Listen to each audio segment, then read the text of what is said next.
Listo, Marta. Ahora sí arrancamos. Nada más quiero dar un poquito la introducción porque seguramente hay gente que nos va a escuchar en el futuro, gente que le va a interesar porque este es un tema muy dinámico y que obviamente es muy interesante, ¿no? Entonces vamos a tratar el día de hoy de qué pasa cuando un español viene a trabajar aquí a México y obviamente y viceversa, ¿verdad? Cuando un mexicano se va para allá, para España.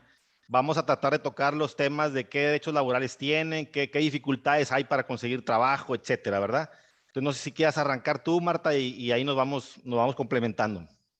Perfecto. Bueno, en primer lugar, yo que llevo 25 años trabajando aquí en España con el derecho laboral, lo que sí que tengo que deciros es que en principio lo que hace nuestra legislación es decir que el extranjero que está residiendo en España tiene los mismos derechos laborales que un trabajador español. Lo que pasa que luego pues, hay una serie de circunstancias o características como es disponer o no del correspondiente permiso de trabajo y residencia que tienen una influencia en los derechos laborales. Pero vamos a decir que salvo el caso especial que se tenga el permiso de trabajo y se pierda a lo largo de la relación laboral, un trabajador sin permiso que trabaje tiene todos los derechos laborales, un trabajador con permiso que trabaje tiene todos los derechos laborales. La Ley Orgánica 4-2000, que recoge el régimen jurídico de los extranjeros en España, pues recoge esos derechos y libertades comunes como si fueran los españoles, ¿no? Entonces, lo que vamos a pensar es la relación laboral es normal, recibe la misma paga y vamos a ver qué circunstancias hay desde el punto de vista de los posibles derechos, que es su remuneración conforme a lo que pueda establecer lo que aquí llamamos el convenio colectivo, que es un derecho de mínimos que tiene que recibir ese trabajador para ese horario y esa categoría. Ok. Y ese convenio colectivo va a establecer unos mínimos o puede mejorar lo que establece nuestra ley, que es el Estatuto de los Trabajadores, que son, por ejemplo, en materia de vacaciones, por poner un ejemplo que es muy típico, tenemos 30 días naturales por año trabajado o 22 días laborables por año trabajado. Hay Ok. convenios colectivos que nos establecen 23 o 25 días laborables por año trabajado. Nosotros iremos realizando toda la relación laboral normal, como se hace en cualquier sitio, y lo relevante va a ser entonces la terminación del contrato de trabajo. Como he explicado, una peculiaridad para el extranjero. Si empezamos a trabajar disponiendo de permiso de trabajo y durante el desarrollo de la relación laboral perdemos el permiso, ese trabajo se puede extinguir procedentemente o con causa, de manera que la empresa no tiene que compensar o indemnizar esa extinción del contrato de trabajo porque esa extinción por pérdida del permiso de que se disponía es procedente. Luego hay mucha casuística porque si la empresa ya sabía que se iba a perder el permiso y ha continuado con la relación laboral, pues desde el punto de vista del derecho laboral aquí vamos a tener todos los mismos derechos que si tuviéramos el permiso, porque digamos durante un cierto tiempo se ha tolerado esa circunstancia de estar trabajando con el permiso perdido. O- Pero si desde origen no tenía permiso, el permiso estaba caducado, luego no podemos alegar esa falta del requisito del permiso de trabajo para extinguir la relación. ¿Qué pasa? Que efectivamente cuando introducimos el factor extranjería sí que hay un problema porque teóricamente tenemos que tener ese permiso de trabajo o residencia, aunque hay sus excepciones. Por ejemplo, con visado de turista se puede venir durante 90 días a España. Si durante ese tiempo de 90 días llegamos a tener contacto con una empresa, pues podríamos llegar a recibir una oferta de trabajo. Y entonces aquí tendríamos tres situaciones posibles. Una situación es dentro del tiempo de nuestro visado de turista, regresamos a México, tenemos esa oferta de trabajo y en origen, que es como se debe de hacer, tramitamos un permiso de estancia y residencia en España. Una segunda posibilidad es, una vez que hemos establecido el contacto, se hace un traslado intraempresarial. Desde la empresa donde yo trabajo en México, tengo esa relación, esa posible colaboración de trabajo y se hace el traslado de la empresa mexicana a la española. Y otra posibilidad es emprender. Y esta es la mejor manera hoy en día, con un buen proyecto, con una buena memoria, desde el país de origen, entrando dentro de esos 90 días, obtener una Golden Visa por emprendimiento. Oye, Cualquier Marta, persona... perdóname que te interrumpa, pero hay una parte que no me queda claro. Las Bien. empresas allá, o sea, los patrones, ¿tienen que tener algún permiso especial por alguna autoridad española para contratar extranjeros o no? No, el extranjero tiene que tener su permiso. Lo que pasa que, por ejemplo, podemos llegar a acuerdos entre empresas españolas y mexicanas por la que un trabajador mexicano venga a trabajar en España, se haga un desplazamiento. Ya, Y ok. entonces eso tiene un trámite ante una unidad especial, pero se hace el trámite por la empresa para el trabajador. O sea, el Ya, que tiene que tener, cualquier persona puede contratar mexicanos, no hay ninguna limitación. Y cuando ok. sí tienes un proceso de emprendimiento, pues ahí sí que puede pasar que en ese proceso de emprendimiento nos den la autorización, ¿eh? O Ok. sea, eso sí que es posible. ¿Qué pasa? Que aquí tenemos una cosa que se llama la Situación Nacional de Empleo, porque teóricamente estamos demandando determinados puestos de trabajo, pero también el nivel de desempleo en España es muy alto. Entonces, no nos van a permitir contratar a gente desde México a trabajar en España en sectores donde tengamos nosotros desempleados, porque se supone que esos trabajos primero tenemos que cubrirlos con ciudadanos Sí, españoles que están, obviamente. con ciudadanos residentes en España que están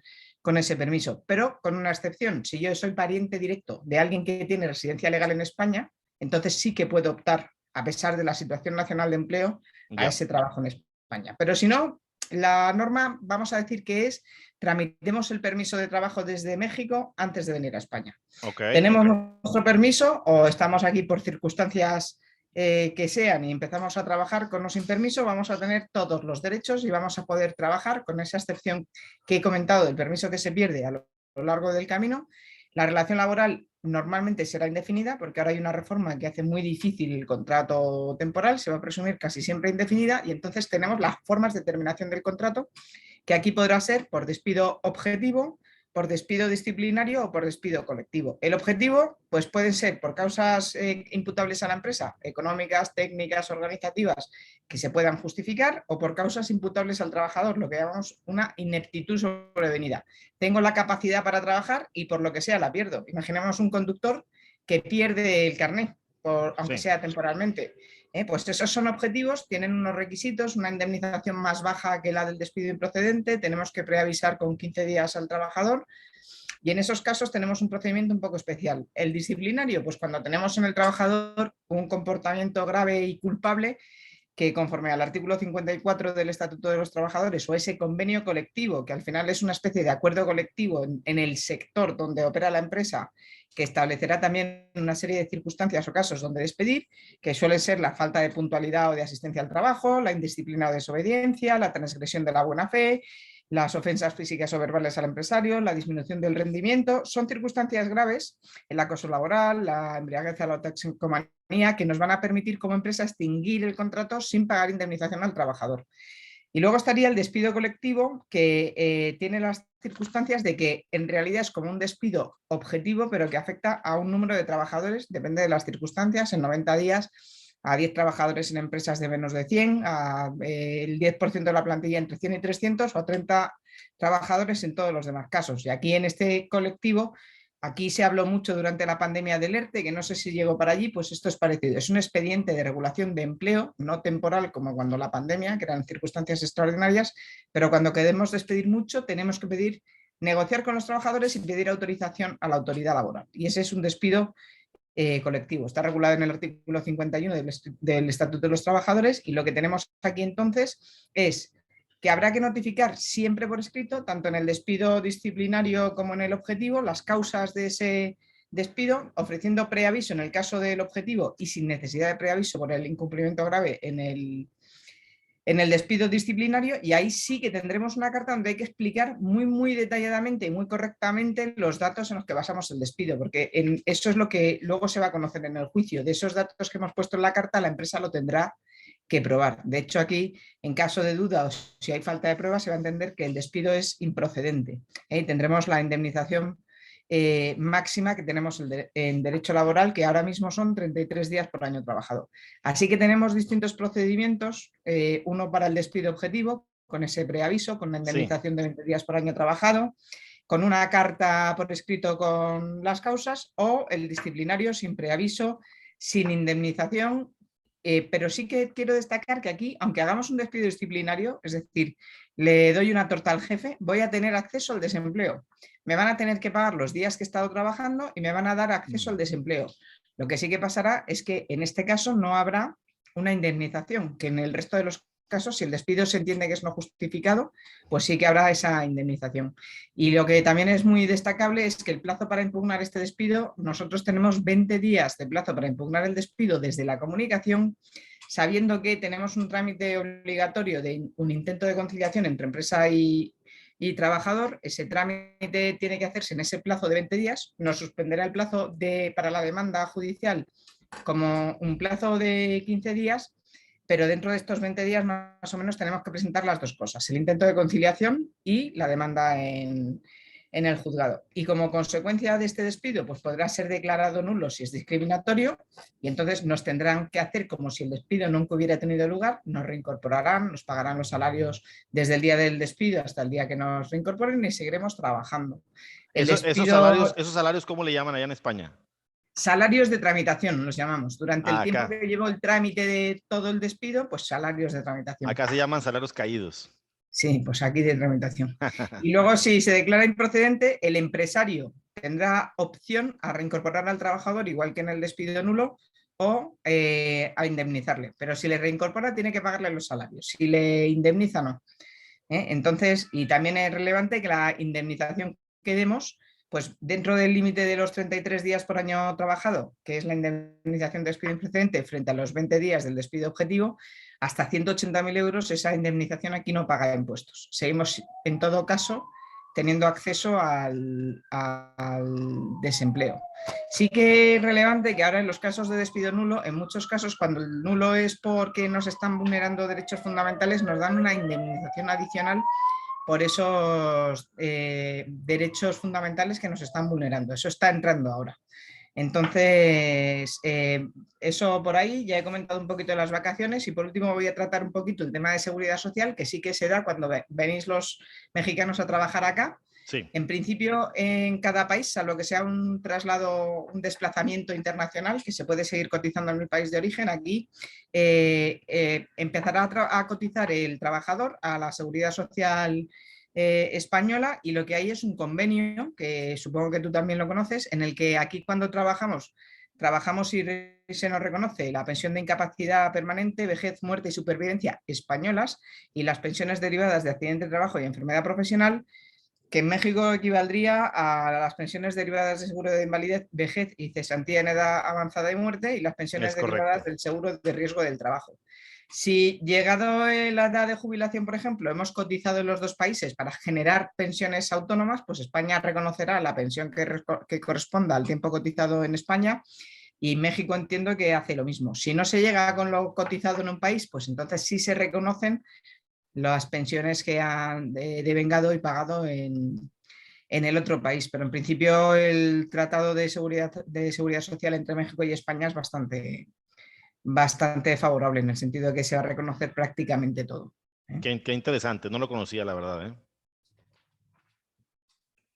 Pues nada, eso, salvo que me digáis que pueda, vamos, porque yo quiero dejar mucho tiempo al posible turno de preguntas, que entiendo que es más útil que el rollo que podamos echar aquí nosotros. Pero Sí, vamos, sí está súper interesante porque hay muchísimas diferencias, no te puedes imaginar cuántas. Oye, Marta, perdóname, dime. y cuando ahorita hablabas tú de que hay como una carta que tienes que entregarle cuando despides a alguien. Aquí en México se llama aviso de despido. ¿Sí lo usan ustedes realmente? La carta de despido, de La hecho la carta de empresa, despido. y se llama tal, carta de despido, tendrá que probar la fecha en que ha notificado al trabajador, porque el contenido de la carta, el fundamental, aparte de esos hechos que nosotros queremos decir que suceden para justificar el despido, tenemos que decir cuándo va a ser eficaz ese despido. O sea, en el despido objetivo hay que preavisar con 15 días. Esos 15 días se pueden pagar. Pero Si sí no se entrega respetamos. la carta, sí la usan. Pero se tiene que entregar la carta y es muy importante acreditar la fecha. Entonces, si el trabajador la firma bien, si no cabe la posibilidad de que dos compañeros o dos testigos Sí, firmen como que se le ha entregado la carta, o mandarla por correo certificado, probablemente por burofax o similar, para acreditar la fecha de recepción de la carta, sí. para que pueda hacer efectos. Súper interesante. Bueno, te voy a contar así rapidísimo cómo es acá en Venga. México las cosas y vas a ir notando una serie de cambios súper importantes. Para empezar, la ley mexicana está totalmente fabricada para ayudar al trabajador, totalmente cargada hacia el trabajador. En México, bueno, si llega un español a México, puede pedir el permiso desde una embajada que esté en México, perdón, en España, o puede pedirlo ya cuando está de residente ahí en el país nuestro, ¿verdad? Pero acá en México sí tiene la empresa que hacer tiene que solicitar es una carta, se llama registro de empleador. Es como registrarte ante el Instituto Nacional de Migración para decirle, Instituto, voy a estar contratando extranjeros. ¿Tengo tu permiso? Sí, perfecto. Le hacen una visita muy sencilla para saber que efectivamente existe la empresa, para saber que sí se dedica a lo que dice que se dedica. Es una visita súper básica. Ya con eso le dan su permiso para poder contratar gente extranjera. Entonces, el español va a llegar aquí a México, si es que no lo hizo el trámite anterior, llega aquí a México, puede llegar precisamente como vacacionista y luego requiere ese permiso que se llama FM3, que es el permiso temporal de trabajo. Con ese permiso temporal de trabajo, obviamente ya puede trabajar en cualquier empresa aquí mexicana que tenga ese registro que te comentaba.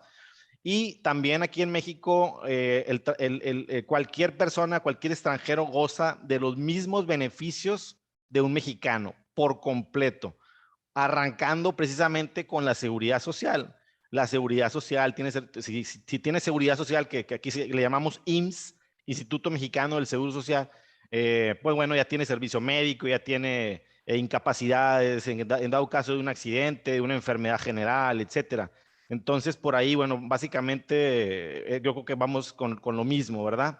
Sí. Dentro del trabajo hay un tema bien interesante. Ahorita tú decías que eso te iba a preguntar. Escuché que tú decías que desde el primer año de labores tiene derecho a 30 días de vacaciones. Sí, si es menos de un año se prorratea. Es decir, si yo empiezo a trabajar ahora hasta final de año, pues este año tendré 17 días y medio de Ya. vacaciones. Lo que le llamamos aquí el proporcional, lo Sí, proporcional al año laborado. Fíjate, correcto. mi hermana vive en Italia y Sí. tiene restaurantes y me ha comentado que es similar la situación de las vacaciones.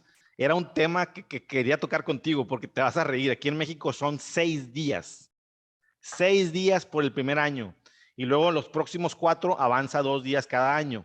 O sea, para que tú como trabajador llegues a generar 30 días de vacaciones, no te puedo explicar. O sea, tienes que tener toda la vida trabajando. Y bueno, aquí en México, además del pago de vacaciones, o sea, vacaciones significa que vas a descansar y te van a pagar tu sueldo, ¿verdad? Correcto. Pero aquí en México hay un concepto que se llama prima vacacional, ¿sí? Entonces, el legislador haz de cuenta que dice, ¿sabes qué? Déjame crear el concepto, te voy a pagar las vacaciones, pero voy a crear un concepto adicional para que con esa cantidad adicional puedas viajar, puedas disfrutar de tu semana, porque a final de cuentas, el pago de tu semana, pues nada más te hace que vivas ese periodo, ¿verdad? Entonces, si una Mm. persona, por poner un ejemplo, gana 1,000 euros por semana, le van a dar 25% de prima vacacional. O sea, en lugar de 1,000 euros, bueno, le van a dar 250 euros de prima vacacional. Obviamente, con los 250 euros no te alcanza más que para ir al cine y cosas por el estilo, ¿verdad? Entonces, realmente la prima vacacional, pues es muy mala comparada con lo de ustedes. Aquí en México también se da algo que se llama aguinaldo. En diciembre hay un pago de compensatorio que son 15 días por año. Igual, ya sabes que es proporcional, ¿va? Si trabajaste menos, pues te pagan menos. No sé si ustedes Ya, ya. tengan algo parecido. Sí, nosotros por sistema, o sea, y esto es una herencia franquista en realidad, de cuando estábamos con el régimen de Franco. Franco, digamos, que estableció una paga extraordinaria en verano, que es la que, digamos, se correspondería con la prima vacacional, y una paga extraordinaria en Navidades, que es parecida a la vuestra. Y depende de lo que diga el convenio, pero es normalmente como mínimo el salario base establecido para la categoría. O sea, como si fuera en julio cobras 2 nóminas y en diciembre cobras 2 nóminas. Lo que pasa es que puede haber complementos del puesto, A ver, complementos entonces nocturnos. estamos hablando de 60 días. Sí, sí, aquí normalmente se pagan 14 pagas. Lo que pasa es que puedes optar que en vez de cobrar esa paga extra en julio y esa Julio. paga extra en diciembre, te lo puedan prorratear. O sea, es como la de verano y la de Navidades. Y se prorratea. Y de hecho hay convenios, como te decía, que establecen 15 pagas. Y de hecho hubo una temporada en la que el convenio, por ejemplo, de la actividad de las empresas de seguro aquí tenían 17 pagas. O sea que casi... 17 pagas, ¿a qué te refieres? ¿17 días? No, 17 pagas al año, o sea, las 12 de cada mes y luego Ya te 5. entendí. Sí, o sea, Lo que 17 pasa es que mensualidades. esas 17 pagas, o cuando tienes la tercera paga, no 2, sino 3, la tercera paga o la cuarta y quinta paga, normalmente son de un poco menos de cuantía, no la misma nómina. O sea, ponen conceptos en nómina y al final eso igual es solo el salario base, pero el salario base ahora está aquí en unos 1.050 euros al mes, 1.166,67. O sea que es una cuantía relevante. Pero aquí sí, aquí eso sí que es parecido. Lo que pasa es que hay mucha costumbre, ya empieza a haber costumbre de prorratearlo y cobrar más mes a mes en vez de recibir el doble de paga en julio y en diciembre. Sí, claro, pues la gente lo hace por lo mismo, porque al final de cuentas en promedio pues vienes ganando más. Sí, sí. Y de Hay hecho aquí las cotizaciones a la seguridad social se hacen en 12 mensualidades, es decir, cuando tú cotizas, que gran parte de la cotización, prácticamente el 30% de tu salario bruto lo paga la empresa, pero el trabajador paga el 6,35 o el 6,40%, dependiendo de si el contrato es temporal o no. Pues esa base de cálculo de esos porcentajes incluye que cobrases en 12 meses, porque a la seguridad social aquí cobra en 12 meses. Y quería también, cuando te he oído hablar del IMSS, del Instituto Mexicano de Seguridad Social, aquí que tenemos el IMSS, curiosamente, si vienes con permiso de trabajo, desde el minuto 1 estás asegurado, pero si vienes de turista, durante los 90 días que vienes de turista, salvo enfermedad grave y que estés en riesgo vital, teóricamente la Seguridad Social no te cubriría. Si pasado, una vez que ya, digamos, estás aquí en situación irregular, te cubre sin ningún problema. Pero esos 90 días que se supone que estás de turista, ahí hay un vacío. Sí, O sea que... ahorita comentabas tú también por regla general los contratos en España son por tiempo indefinido. Sí, porque nos han hecho una reforma en diciembre del año pasado y entonces nos han limitado los contratos temporales a 2, uno por causa previsibles, que tiene una duración máxima de 90 días al año Sí. y que además tienes limitado el número de trabajadores al que se lo puedes hacer, y otro que es excepcional por causas imprevisibles de hasta 6 meses al año. Y cualquier fallo de contratación o que el gobierno entienda que no se justifica, pues hace que el contrato se considere indefinido ya. Bueno, fíjate, aquí en México por regla general el contrato es por tiempo indefinido. Y Sí. si hay reglas, o sea, eso no, eso tiene muchísimos años, yo creo que desde 1980, que yo recuerde, ya está así en la ley, pero sí te dice, hay particularidades muy específicas para poder hablar de un contrato por tiempo determinado. Por ponerte un ejemplo, una persona embarazada que va a estar incapacitada en ese periodo que le llamamos pre y postnatal aquí en México, que son 12 semanas antes del parto, 12 semanas después del parto, es lo que le llamamos el periodo pre y postnatal. Y en ese periodo tú puedes contratar a una persona para que cubra ese puesto y tienes que ser muy específico en lo que dice el contrato, porque de otra manera no va a ser tomado como un contrato por tiempo determinado. O sea, tú tienes que probar la causa realmente, ¿verdad? Y aquí exactamente igual, y tenemos eso que lo llamamos interinaje. Imagínate una enfermedad de larga duración, que sabemos que va a ser de larga duración, pues también permite ese contrato es pero lo correcto. tienes que decir exactamente, estoy sustituyendo a Sí. José Pérez González por su enfermedad. Y entonces, mientras José Pérez González esté enfermo, el contrato vale, y si no, lo tienes que extinguir o se considera indefinido. Pero Sí, es tenemos igual lo acá. mismo, la prescripción en caso de duda, porque también aquí en caso de duda todo va a beneficiar al trabajador. En Sí, caso de duda también. acá también. Sí, sí, eso es igual, eso es igual. Oye, otra cosa, estaba escuchando que tú decías, hablabas de una indemnización de 33 días por año. Sí, esa es la indemnización de despido improcedente. O sea, despido sería como injustificado.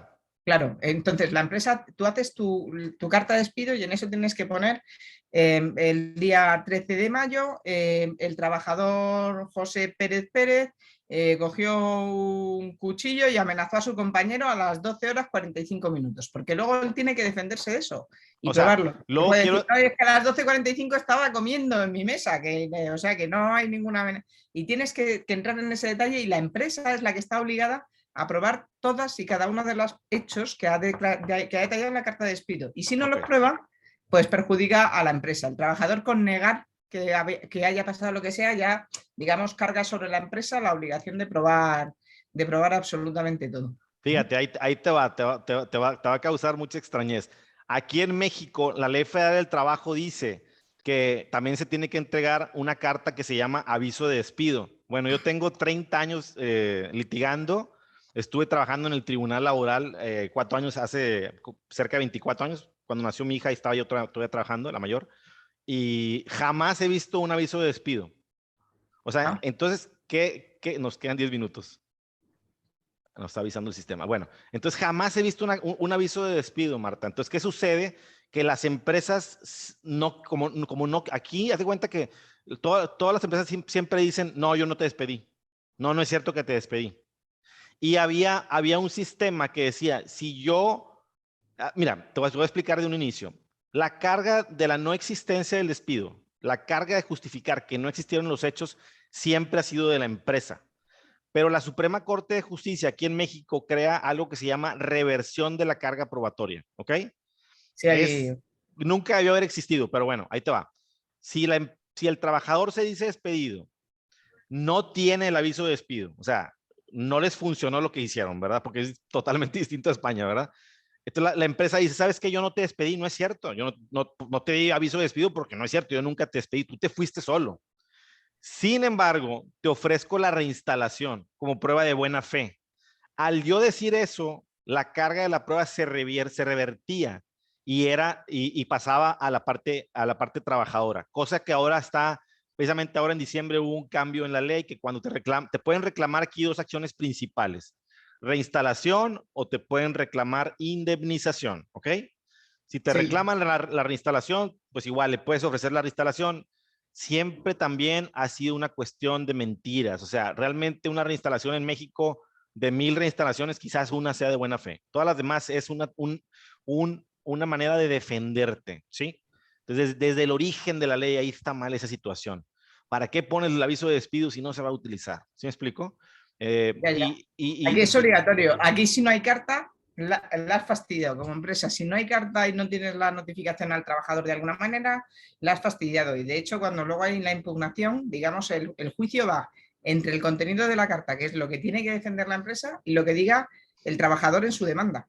Y fuera de ahí el mundo no existe. Y hay otra característica que creo que también tenéis vosotros parecido, es decir, aquí los hechos tienen que haberse cometido, los hechos que imputan, los tiene que conocer la empresa como máximo 2 meses antes de proceder a notificar la carta. Si lo sabía hace 3 meses y te notifica, oye, es que le clavaste el puñal al compañero, ya, pero es que fue hace 3 meses y tú lo sabías, pues ya no puedes despedir por esa causa.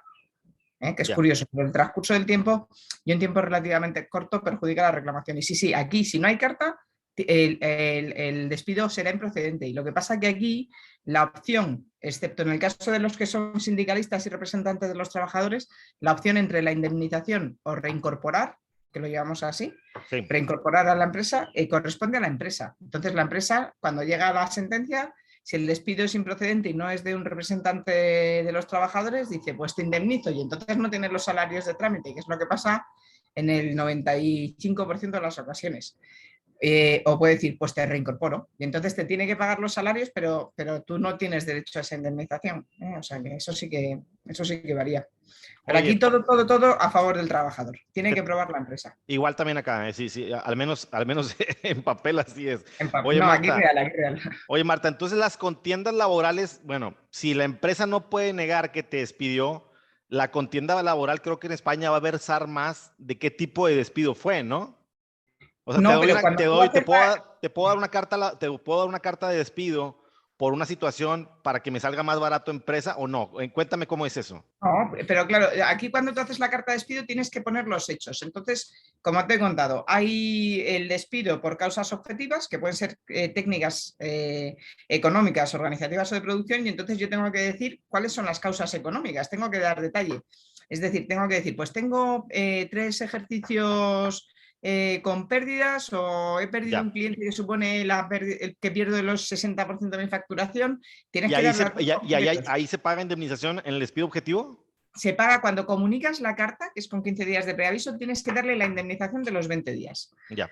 ¿Vale? Y si el trabajador considera que aún así, aunque tengas datos en la carta, es insuficiente, puede impugnar. Y si esa declaración de impugnación se dice, no, pues la empresa tenía razón, ha traído aquí sus balances, tiene una auditoría, tiene estas pérdidas y tal, el despido se declara procedente, el trabajador ya ha cobrado su indemnización y no la tiene que devolver. Y si se declara que la empresa no ha justificado suficientemente la causa de la extinción, pues le van a decir, ¿dónde cobraste 20? Pues ahora te aumentamos a 33 días de indemnización por año trabajado.